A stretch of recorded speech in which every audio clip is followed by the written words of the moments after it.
Salam damai sejahtera di dalam Tuhan kita Yesus Kristus. Shalom, selamat pagi dan semangat pagi. Jumpa kembali dalam renungan pagi kita untuk hari ini 4 Maret 2022. Dan tentu saja kita bersyukur atas semua kebaikan Tuhan dalam kehidupan kita. Kita akan dengarkan pekabaran kita pada pagi hari ini sekali lagi 4 Maret 2022 dengan judul Pandang Padaku dan Kamu Diselamatkan. Pandang padaku dan kamu diselamatkan. Sebelum kita lanjutkan, mari kita berdoa. Bapa kami dalam sorga, terima kasih untuk setiap kebaikan Tuhan dalam kehidupan kami. Pagi ini kembali lagi kami boleh mendengarkan pekabaran firman Tuhan. Biarlah pekabaran pagi hari ini tidak hanya kami di Indonesia atau di tempat-tempat yang aman mendengarkan pekabaran, tapi kiranya pekabaran ini juga didengarkan oleh saudara-saudara kami yang berada di Ukraina, di dalam situasi perang yang mereka hadapi di sana. Kiranya pengharapan dari Tuhan menjadi bagian mereka. Pelajaran hari ini juga kiranya boleh sampai kepada saudara kami yang ada di Ukraina, sehingga mereka dapat dihiburkan, mereka bisa tabah kuat menjalani kehidupan di waktu-waktu yang sekarang ini. Berkati sekali lagi firman-Mu di hati kami, tanamkan sekali lagi dan biarlah jadi berkat bagi kehidupan kami. Dalam nama Yesus kami telah berdoa. Amin. Saudaraku, sekali lagi renungan pagi kita 4 Maret 2022 hari ini dengan judul Pandang Padaku dan Kamu Diselamatkan. Semoga pekabaran hari ini juga dapat menjadi bagian saudara-saudara kita yang ada di Ukraina dan juga mungkin saudara kita yang ada di Rusia dengan ketegangan peperangan yang telah terjadi di sana. Ayat tema kita hari ini Yesaya 45 ayat 22.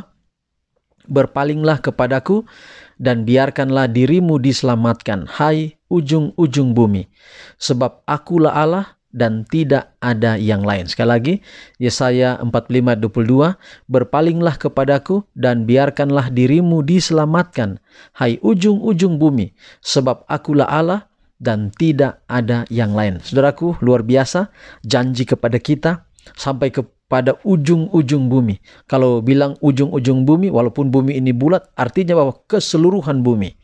Kalau Tuhan menciptakan bumi, siapapun yang ada di atas muka bumi ini, Tuhan mengetahui. Caranya saudara, pandang padanya. Pandang padanya karena kamu diselamatkan. Tuhan menyelamatkan kita. Saudara yang ada di Ukraina dalam peperangan yang terjadi, ingat Tuhan ada di sana. Tuhan tidak membiarkan engkau di sana. Tuhan akan menjadi pelindung bagi engkau. Kalaupun kematian datang, Tuhan izinkan itu terjadi. Maka ingatlah, yang penting engkau setia, engkau akan dibangkitkan pada waktu kedatangan Yesus yang kedua kali. Rencana keselamatan yang diadakan surga cukup besar untuk mencakup seluruh dunia. Ingat saudara, seluruh dunia. Allah rindu mengembuskan nafas kehidupan kepada manusia yang tidak berdaya.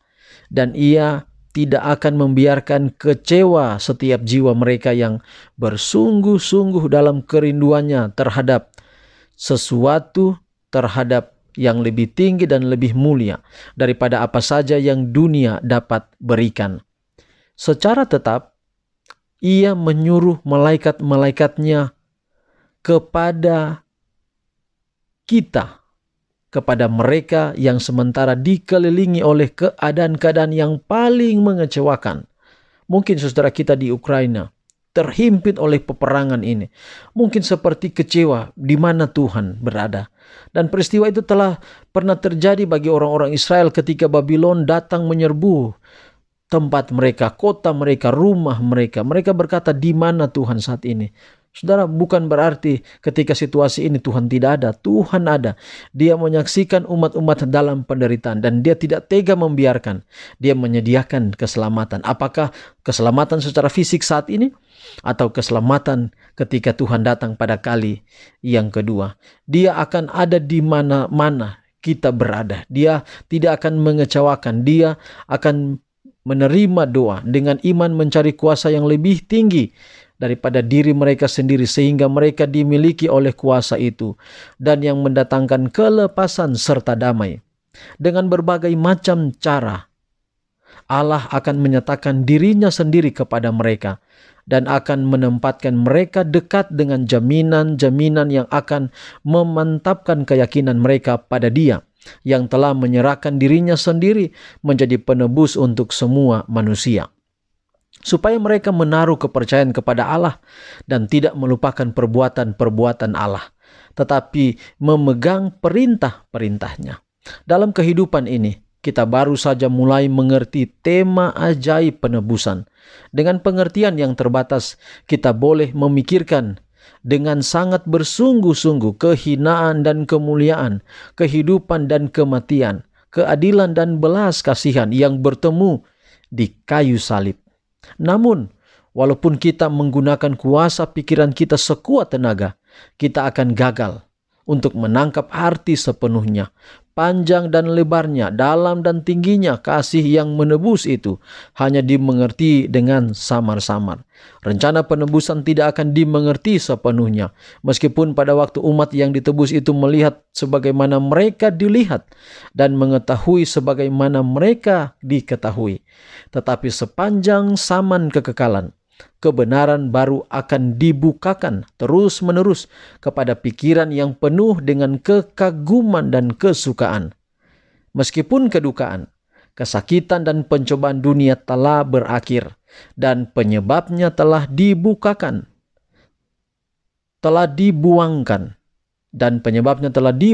umat Allah akan selalu mempunyai pengetahuan yang jelas mengenai harga keselamatan mereka.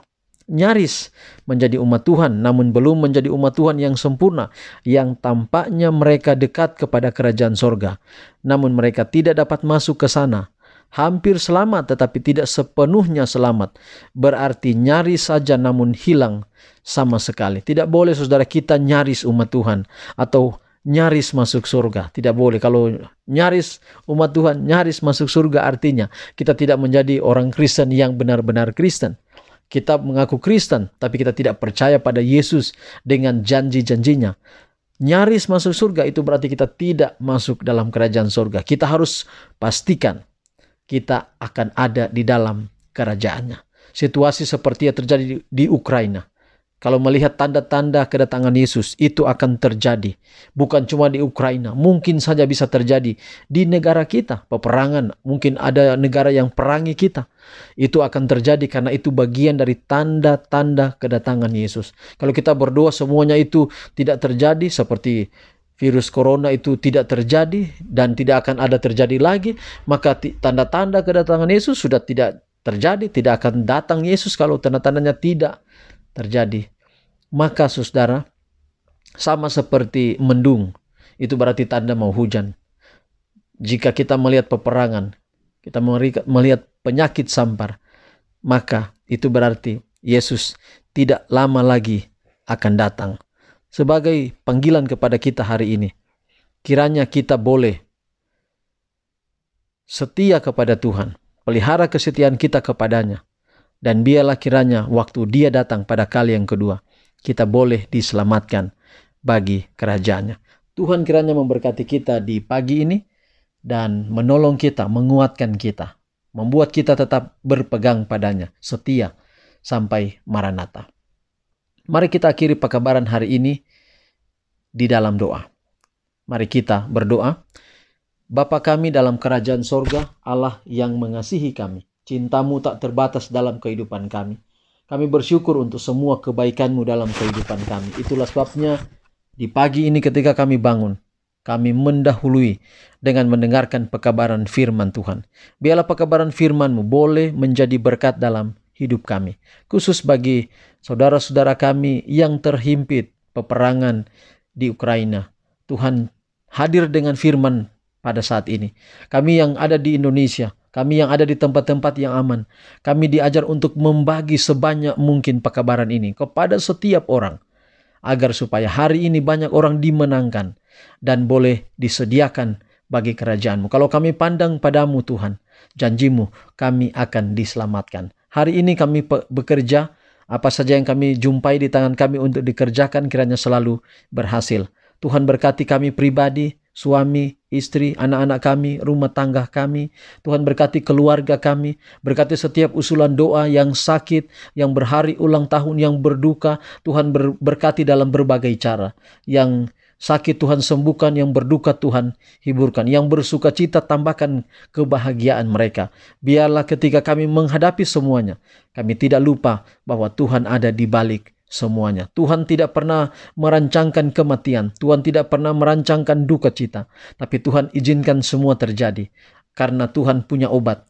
Tuhan punya janji bahwa waktu Engkau datang, sakit penyakit tidak akan ada lagi, bahkan duka cita tidak akan terjadi karena ada sukacita selama-lamanya di sana. Hamba doakan semua pendengar renungan pagi di mana saja berada yang sudah mendukung channel ini lewat membagikan kepada orang lain, lewat menonton, lewat juga mengklik tombol subscribe. Tuhan juga berkati sehingga channel ini dapat berkembang bukan untuk kepentingan pribadi hambamu, tapi hanya untuk kepujian kehormatan bagi nama Tuhan. Saat hambamu mengangkat tangan di sini, dan umat-umatmu yakin bahwa tangan Tuhanlah yang ada di atas kepala masing-masing, terimalah berkat Tuhan. Tuhan memberkati engkau dan melindungi engkau. Tuhan menyinari engkau dengan wajahnya dan memberi engkau kasih karunia. Tuhan menghadapkan wajahnya kepadamu dan memberi engkau damai sejahtera. Terpujilah nama Tuhan. Dalam nama Yesus kami telah berdoa. Amin. Saudaraku, Tuhan memberkati kita semua untuk kemajuan channel ini. Walaupun channel ini tidak memiliki iklan, tetapi saudara dapat terus like, kemudian memberikan komentar. Juga jangan lupa untuk subscribe. Saudara-saudara bagi kepada setiap orang. Jangan lupa klik tombol lonceng agar setiap kali renungan pagi ini di-upload, saudara dapatkan pemberitahuan. Tuhan berkati saudara. Selamat pagi, semangat pagi, shalom, sampai jumpa besok. Tuhan memberkati kita semua. Amin.